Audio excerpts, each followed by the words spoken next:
Troubling news today about the health of Americans. The nation's overall death rate is on the rise, up 1.2% last year. Barbara O'Neill finally revealed what's happening. At 71, she's a name that stirred up a lot of discussions and curiosity. After years of people speculating, the famous health expert is now confirming what many have quietly thought for a long time. What she shares could challenge mainstream ideas and totally change how we think about health and disease. Initially trained as a nurse, Barbara's journey took a big turn after a personal health crisis, leading her to explore natural remedies and develop a strong belief in the body's natural healing abilities. This belief shapes her philosophy, which emphasizes diet, exercise, stress management, and environmental factors as keys to optimal health. And now she has confessed the real reason behind disease. Despite the controversies, Barbara O'Neill has built a loyal following, and what she just revealed could really change their lives. Nobody saw this coming. According to Dr. O'Neill, no problem occurs without a cause. There's always a reason behind it.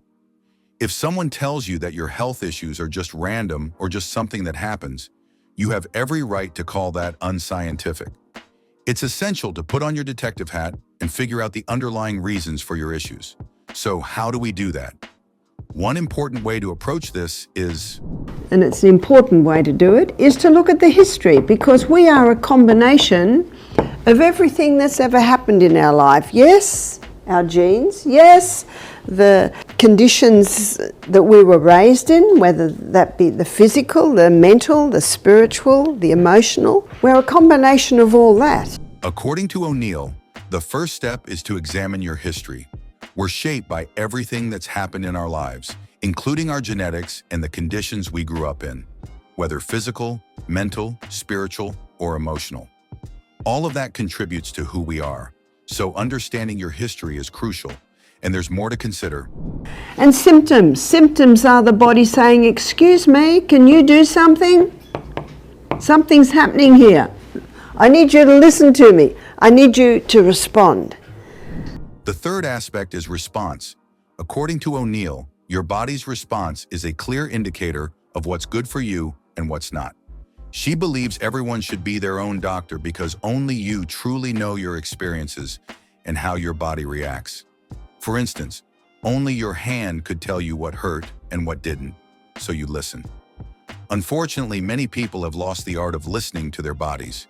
If your body is speaking, pay attention. Ignoring the early signs can lead to more severe issues when your body starts to scream.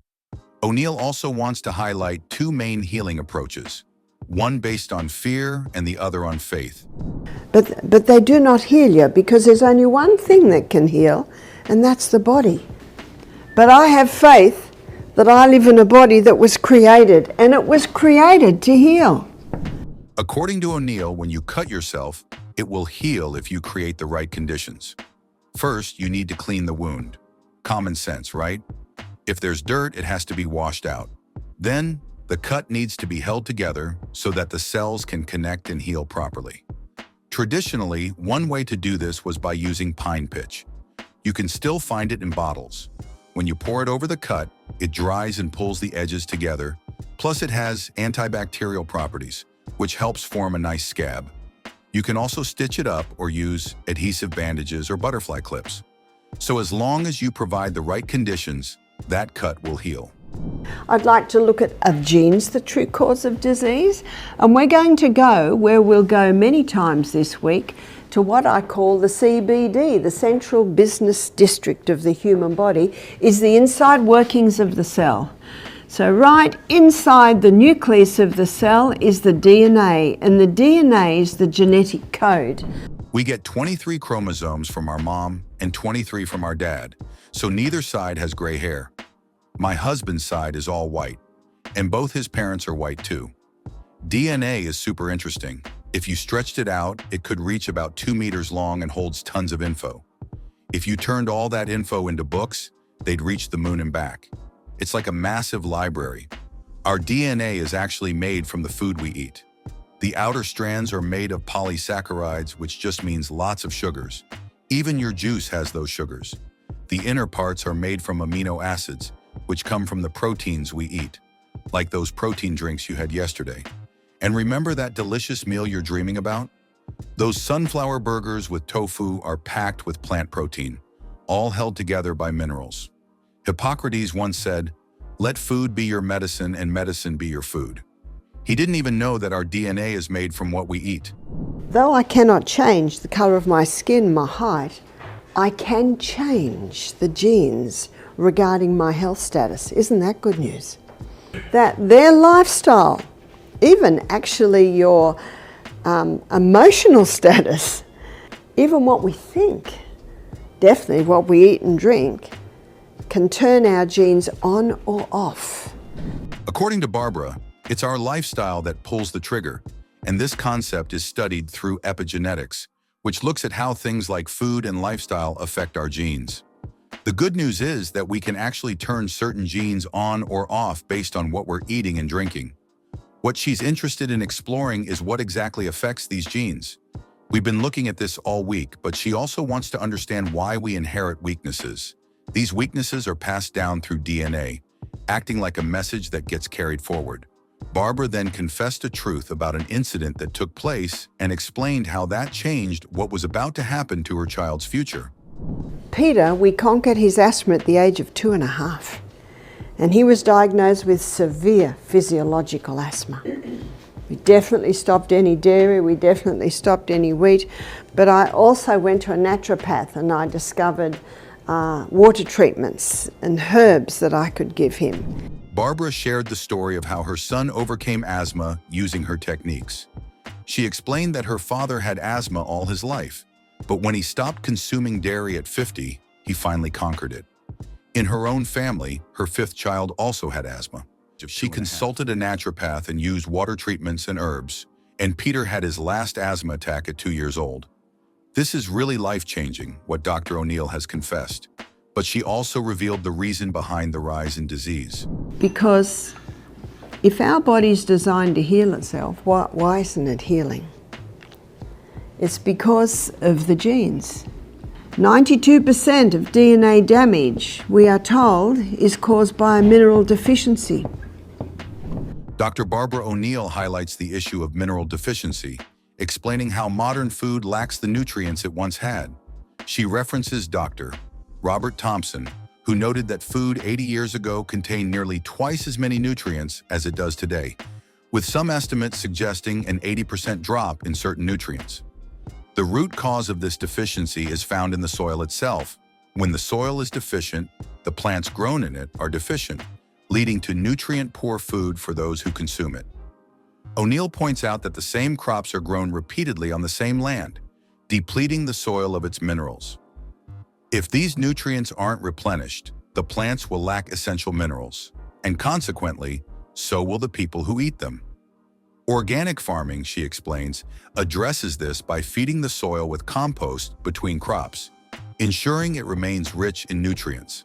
For example, she states, Let me give you an example. One organic tomato will give you 9 times the iron of a conventionally grown tomato, because organic farming feeds the soil so that the plant is nourished. Here's what you need to know about organic food and the immune system. When COVID-19 hit like a storm, it shook up everyone's lives. But one positive thing came out of it. People started paying more attention to how important it is to have a strong immune system. That's when organic food became a hot topic. So how exactly does organic food boost your immune system? And is there really a solid link between the two? Food is considered organic when it's grown on land that hasn't been treated with prohibited substances like pesticides, fertilizers, or GMOs. For organic animal products, no hormones or antibiotics are used either. Because organic foods don't contain these harmful substances, they're packed with the nutrients your body needs to build a strong immune system. So how does organic food boost your immune system? Eating organic food has a great effect on your overall well-being. It doesn't just make you feel better emotionally and mentally, but it also positively impacts your physical health. Your body needs fiber, vitamins, zinc, and omega-3s to strengthen your immune system, and organic foods are full of these nutrients.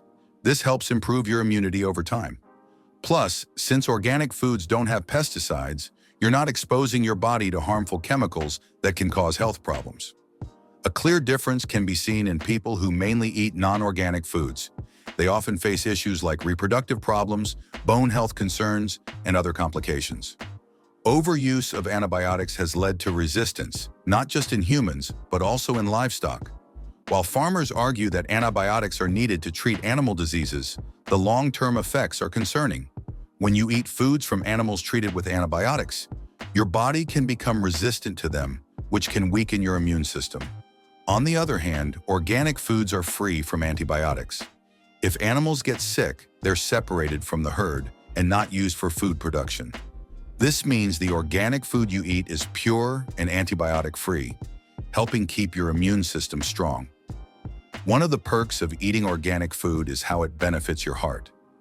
Processed foods are a major contributor to cardiovascular disease, and a diet high in cholesterol puts you at greater risk for heart issues.